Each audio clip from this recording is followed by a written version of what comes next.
सभ्य समाज से लेकर एक विकसित राष्ट्र के निर्माण के लिए अच्छी शिक्षा बुनियादी जरूरत है। लेकिन इस जरूरत को पूरा करने के लिए क्या राज्य सरकारें और संबंधित विभाग पूरी तरह से गंभीर हैं? क्या वाकई इस दिशा में उनकी तरफ से ईमानदार प्रयास किए जा रहे हैं? स्कूली शिक्षा को लेकर बनाई गई नीतियां क्या सही हैं और उचित दिशा में उनका क्रियान्वयन हो रहा है? ये वीडियो ऐसे ही कुछ सवालों के जवाबों को लेकर है। आप भी इन सवालों के जवाब चाहते हैं तो इस वीडियो को आखिर तक जरूर देखें। हम स्पष्ट कर दें कि इस वीडियो का उद्देश्य किसी के सम्मान को ठेस पहुंचाना, ब्लैकमेल करना या धन कमाना नहीं है, बल्कि इसका उद्देश्य कैसे शिक्षा और शिक्षा व्यवस्था को बेहतर बनाया जा सकता है, उस तरफ समाज और बुद्धिजीवियों का ध्यान आकर्षित कराने का एक प्रयास मात्र है। क्या आप जानते हैं, राजधानी के लगभग हर स्कूल में हर रोज सरकारी नियमों की धज्जियां उड़ाई जाती हैं। नियमों को ताक पर रखकर भ्रष्टाचार और घोटालों को अंजाम दिया जाता है, जो कहीं न कहीं शिक्षा को लेकर किए जा रहे दिल्ली सरकार के खोखले दावों की पोल खोलता है। दिलचस्प बात यह है कि इस हजारों करोड़ के भ्रष्टाचार के खेल में दिल्ली सरकार के शिक्षा विभाग के भ्रष्ट अधिकारी भी शामिल हैं। कैसे होता है ये भ्रष्टाचार और कौन से हैं ये घोटाले जिन पर से हम जल्दी ही पर्दा उठाएंगे, उन पर फिलहाल डाल लेते हैं एक नजर।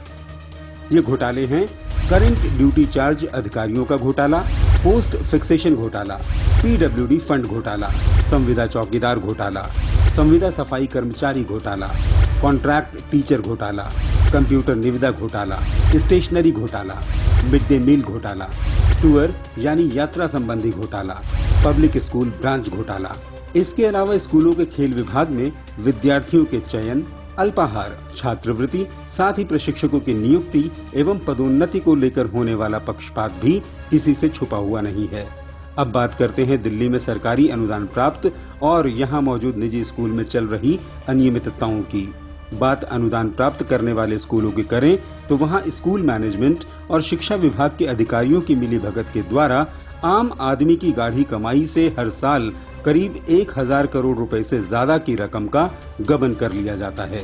98% अनुदान प्राप्त, जबकि 67% निजी स्कूल मान्यता संबंधी शर्तों को ही पूरा नहीं करते। 99% अनुदान प्राप्त व 38% निजी स्कूलों में शिक्षा विभाग की मदद से व्यावसायिक गतिविधियों का संचालन हो रहा है। 97% अनुदान प्राप्त विद्यालय, जबकि 72% निजी स्कूल प्रबंध कमेटी के गठन संबंधी नियमों का पालन नहीं करते। 100% अनुदान प्राप्त विद्यालयों में जानबूझकर गलत पोस्ट फिक्सेशन की जाती है और प्रबंध कमेटी को फायदा पहुंचाने के लिए नियम 67 का नोटिस ही जारी नहीं किया जाता। 99% अनुदान प्राप्त विद्यालयों में व 77% निजी विद्यालयों में ACR व APR के नियमों का पालन नहीं किया जाता। दिल्ली के सभी अनुदान प्राप्त विद्यालयों में कर्मचारियों को GPF की ब्याज का फायदा नहीं दिया जाता, जिससे प्रत्येक कर्मचारी को रिटायरमेंट के समय 10 से 18 लाख रुपए का नुकसान होता है। सभी अनुदान प्राप्त विद्यालयों में प्रबंध समिति नियमों को ताक पर रखकर बच्चों के सेक्शनों को मनमाने तरीके से घटाती और बढ़ाती है, जिससे कर्मचारियों को उनकी वरिष्ठता का नुकसान होता है। बात दिल्ली प्रांत की करें तो यहाँ कोई भी विद्यालय GIA अनुदान की शर्त पर पूरी तरह से खरा नहीं उतरता।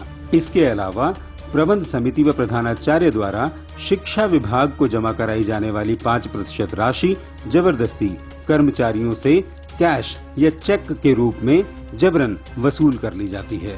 ऐसे ही कुछ घोटाले और भ्रष्टाचार के मामले दक्षिण दिल्ली स्थित MBDAV सीनियर सेकेंडरी स्कूल में भी सामने आए हैं। ये है MBDAV स्कूल।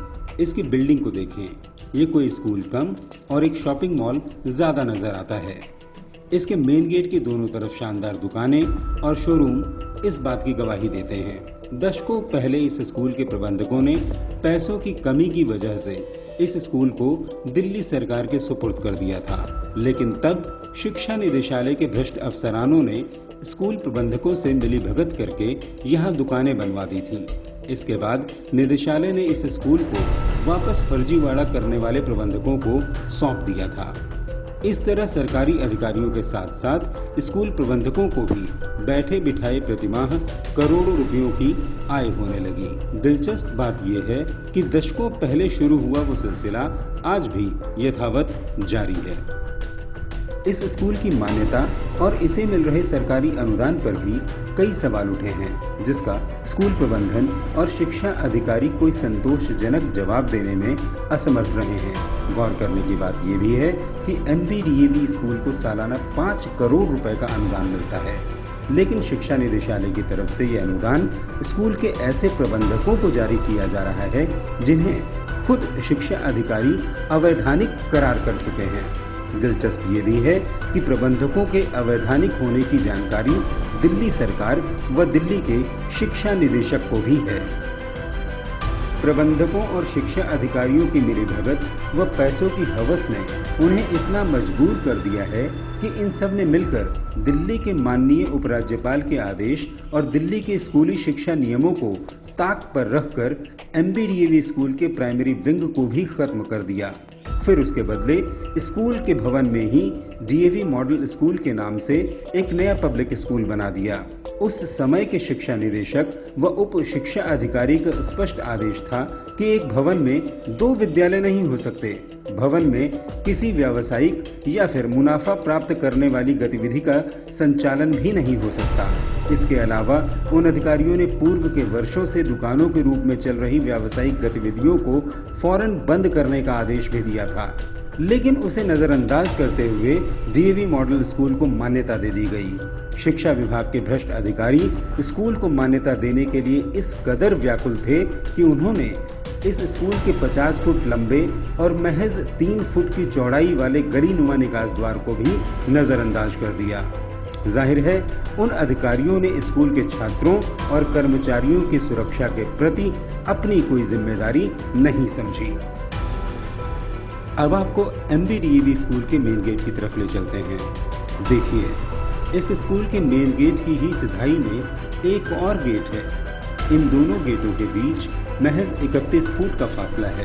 दरअसल स्कूल का भीतरी मेन गेट ही इसका असली गेट है, जबकि बाहर वाला गेट सरकारी जमीन पर अनधिकृत कब्जा करके बनाया गया है। भीतरी और बाहरी गेट के बीच की गहराई के अनुपात में ही दोनों तरफ की सरकारी जमीन को कब्जा करके दुकानें खोली गई हैं। दिलचस्प ये भी है कि इन दुकानों को इस स्कूल के ही फर्जी प्रबंधकों ने करोड़ों रुपयों की पगड़ी लेकर बनवाया है। साथ ही शिक्षा विभाग के अधिकारियों को भी अनधिकृत DAV मॉडल स्कूल के साथ इन दुकानों से भी हर महीने लाखों की आमदनी होती है। स्वयं विशेष शिक्षा निदेशक अपनी निरीक्षण रिपोर्ट में लिख चुके हैं कि MBDAV सीनियर सेकेंडरी स्कूल के भवन का 80% हिस्सा DAV मॉडल स्कूल के कब्जे में है और अनुदान प्राप्त विद्यालय के भवन व अनुदान का दुरुपयोग हो रहा है। उन्होंने ये भी लिखा था कि एक भवन में 2 विद्यालय चलाने का कोई औचित्य ही नहीं है। अनुदान प्राप्त विद्यालय के छात्रों के साथ भेदभाव हो रहा है और उनके शिक्षा स्तर की भी जानबूझकर अनदेखी की जा रही है। ऐसे में विशेष शिक्षा निदेशक ने DAV मॉडल स्कूल की मान्यता रद्द करने और MBDAV स्कूल का प्रबंधन सरकार के हाथों में लेने का सुझाव दिया था। यह हास्यास्पद ही है कि DAV मॉडल स्कूल की मान्यता 1997 में ही रद्द हो चुकी है। बावजूद इसके शिक्षा अधिकारी उसे बीते 24 वर्षों से लगातार अनुदान जारी करते आ रहे हैं। इस दौरान इन दोनों स्कूलों की अनियमितताओं का मामला एंटी करप्शन ब्यूरो और CBI यानी केंद्रीय जांच ब्यूरो तक भी पहुंचा, लेकिन ये दोनों जांच संस्थाएं भी शिक्षा निदेशालय के भ्रष्ट अधिकारियों से इस घोटाले से जुड़े कागजात निकलवा पाने में असमर्थ रही हैं। संभव है कि ऐसा दिल्ली के शिक्षा निदेशक और प्रदेश शिक्षा मंत्री के विशेष आशीर्वाद के कारण संभव हो रहा है। इधर स्कूल के फर्जीवाड़े की जानकारी जब दिल्ली के मुख्य सचिव और दिल्ली हाई कोर्ट तक पहुंची तो उनकी तरफ से भी इस पर संज्ञान लिया गया, लेकिन भ्रष्ट अधिकारियों व शिक्षा निदेशक के उदासीन रवैये के आगे उनकी एक भी न चली। अब गौर करते हैं स्कूल की सुरक्षा व्यवस्था पर। इतने बड़े भवन में स्कूल के चौकीदार के लिए कक्ष का पिछले 14 वर्षों से न होने का एकमात्र कारण शिक्षा विभाग के अधिकारियों का स्कूल परिसर में देर रात्रि तक मौज मस्ती करना है। NCSC यानी national commission for schedule caste की तरफ से भी शिक्षा निदेशक को 7 नोटिस भेजे जा चुके हैं, लेकिन आज तक चौकीदार को कोई कक्ष नहीं मिल पाया है। ये कहानी दिल्ली के किसी एक नहीं बल्कि लगभग हर अनुदान प्राप्त स्कूल की है, जहां भ्रष्ट शिक्षा अधिकारियों की मदद से स्कूल के भवनों में खुलेआम दुकानें, शोरूम, बैंक और ऑफिस चल रहे हैं। अवकाश दिवसों पर इन स्कूलों के कक्षों को भी किराए पर देकर पैसा कमाया जाता है। पैसों के लिए एक भवन में 2 विद्यालय चलाए जाने के साथ स्पोर्ट्स एकेडमी और ट्यूशन सेंटर जैसी व्यावसायिक गतिविधियां भी धड़ल्ले से चलाई जाती हैं, जिससे शिक्षा अधिकारियों की हर महीने जेब गर्म होती है। अब जरा इस नज़ारे पर गौर करें। दिल्ली के अधिकांश स्कूलों में अर्धावकाश के बाद ऐसे दृश्य तमाम देखे जा सकते हैं। दरअसल अर्धावकाश के दौरान छात्रों को मिड डे मील परोसी जाती है और मिड डे मील के बाद ये बच्चे स्कूलों से रफू चक्कर हो जाते हैं। यहाँ विडंबना ये है कि मिड डे मील को लेकर लगने वाली फर्जी उपस्थिति के आधार पर प्रदेश में साक्षरता दर के फर्जी आंकड़े तय किए जाते हैं। इसके अलावा MBDAV सीनियर सेकेंडरी स्कूल में बुनियादी सुविधाओं का क्या स्तर है, ये यहाँ पढ़ने वाले बच्चों की जुबानी ही जान लेते हैं। कितनी बार ऐसा होता है पानी नहीं आता, हमको पानी पीने के लिए मंदिर भी जाना पड़ता है। हम कहते स्कूल का साफ नहीं है तो फिर मेट्रो में जाना पड़ता है सर से साइन वाइन करवा के।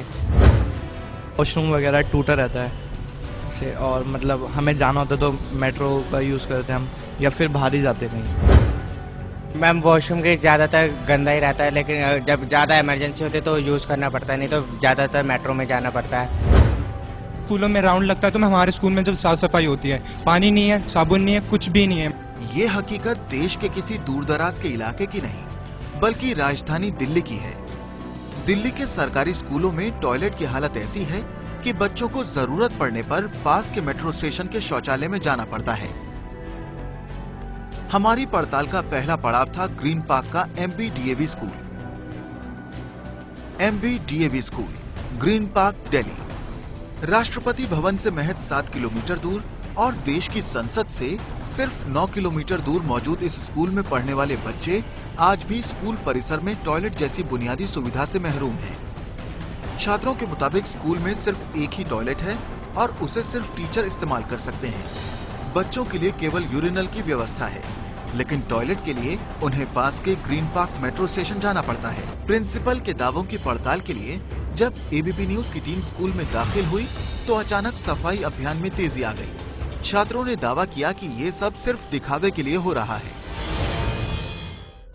आइए दिल्ली सरकार के विद्यालयों में शिक्षा के स्तर और परिणामों की वास्तविकता को शिक्षा निदेशक की जुबानी ही समझ लें। अगर कोई क्वेश्चन नहीं आ रहा है तो हम लोग क्या करेंगे, कोई क्वेश्चन का आंसर हम लोग ब्लैंक नहीं रखेंगे। अगर क्वेश्चन का आंसर नहीं आ रहा है तो क्वेश्चन को ही रिपीट कर देंगे।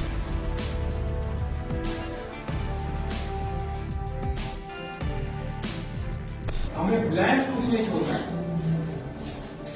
कुछ भी।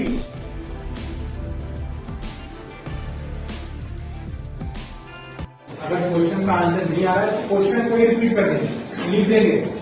हमें सीरियसली कोई बोला हुआ है, कुछ भी अगर बच्चा लिख देगा तो नंबर मिलेगा। दिल्ली के सरकारी और सरकारी अनुदान के जरिए चल रहे स्कूलों का गड़बड़झाला यहीं खत्म नहीं होता, बल्कि इन स्कूलों में ऊपर से लेकर आखिरी सिरे तक भ्रष्टाचार की गंध महसूस की जा सकती है।